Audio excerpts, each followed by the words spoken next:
Hey everybody, Mr. Wallowitz here. To continue our talk now about the drive towards the Civil War, after the election of 1861 and the election of Abraham Lincoln and many other Republicans into Congress, many Southern states feared that an end to slavery was on the horizon.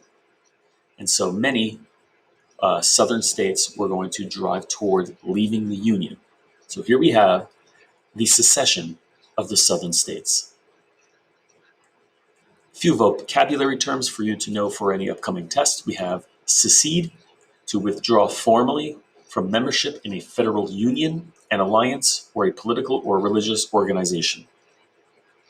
Tariff, a tax or duty to be paid on a particular class of imports or exports. And states' rights, the rights and powers held by individual U.S. states rather than by the federal government. So a little background to Southern secession. Feeling that they were treated as second class in the United States, some Southern states started to view themselves as Southern rather than American. The anti-slavery movement made slave states fear that an end to slavery was near. States like South Carolina feared that if Republicans won the election of 1860, slavery would soon be abolished. The whole feeling that the Southern states were not viewing themselves as being American anymore was the fear that if Republicans were to be elected to office, that slavery would end. Their way of life would be turned upside down as they know it, and we're starting to feel that the American economy was also driving more towards manufacturing, which benefited the North, and away from agriculture, which was benefiting the South. That's how the Southern states felt and started to view themselves less like Americans and more like Southerners, a completely different way of viewing themselves. After Abraham Lincoln was elected president in 1860 and 3/4 of the congressional seats went to Republicans, South Carolina moved to secede from the Union. On December 20, 1860, now this is like 4 months before, or 3.5 months before the inauguration of Abraham Lincoln, before he even has a chance to implement any type of policy, South Carolina became the first state to secede from the Union. And in early 1861, Mississippi and Florida joined South Carolina and secede from the Union. They are making this as a preemptive strike in case the Republican-controlled Congress with a Republican-controlled White House was going to make a move to abolish slavery without hearing anything. Crittenden Compromise. A bill was introduced to the Senate as a way to try to settle the secession crisis. The bill laid out a plan that would allow slavery to continue where it existed, but would not be allowed in the new territories. The Southern states did not support the bill, and it was defeated by a 25-23 vote in the Senate. So a last-ditch effort to try to compromise, once again, on slavery was laid forth in the Senate. The bill said that wherever slavery existed, wherever slavery was legal, it would remain there forever. If your state was a slave state, you could be a slave state forever. If your territory was a slave territory and you joined the Union, you could be a slave state.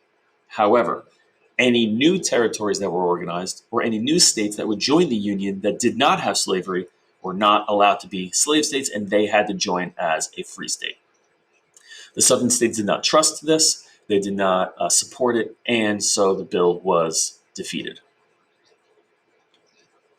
Montgomery Convention.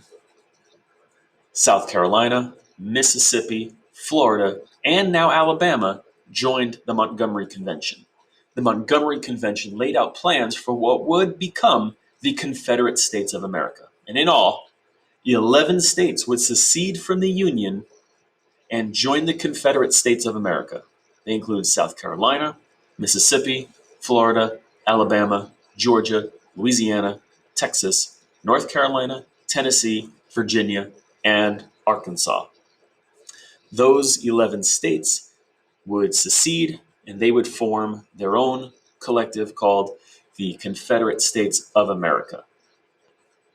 It is worth noting that no country in the entire world recognized the Confederate States of America as being separate from the United States of America, and so these 11 states never really formed their own country. They just simply left the Union. States' rights and tariffs. The states who did secede from the Union would argue that the federal government had defied their states' rights. They had come to argue that the Ninth Amendment to the Constitution allowed the states to act independently from the federal government if they felt the government was overstepping their place. The South was in favor of high tariffs so that northern factories were almost forced to buy goods produced in the South.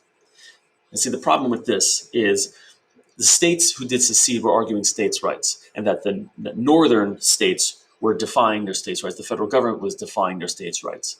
The states' rights that they're arguing here is that the states had the right to have slavery, and that the federal government was doing whatever it could to take that away from them, when in fact the federal government did not want to do that at all.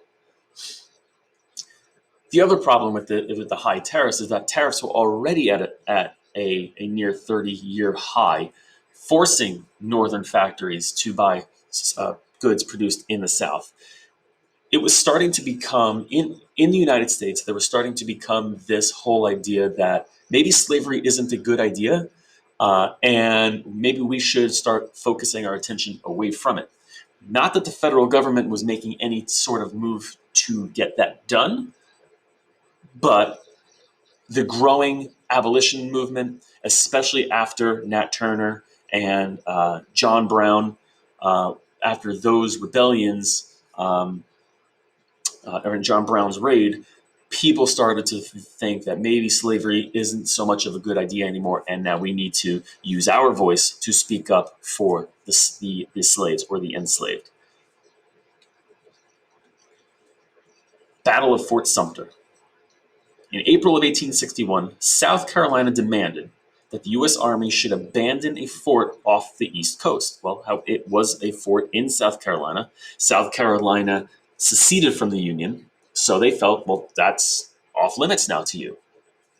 On April 10, 1861, the South fired a 10-inch mortar on Fort Sumter, starting the Civil War.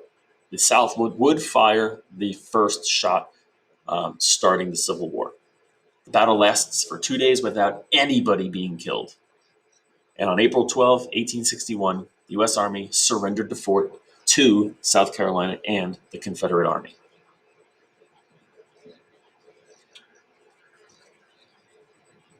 The Southern states to secede. Here is a list of the Southern states in chronological order when they seceded from the Union, how quick things went. President Lincoln was elected by the middle of December of 1820. By the middle of December of 1860. A few days later, South Carolina secedes, and within the first 3 months of Lincoln's administration, so he's inaugurated on March 4th, 1861,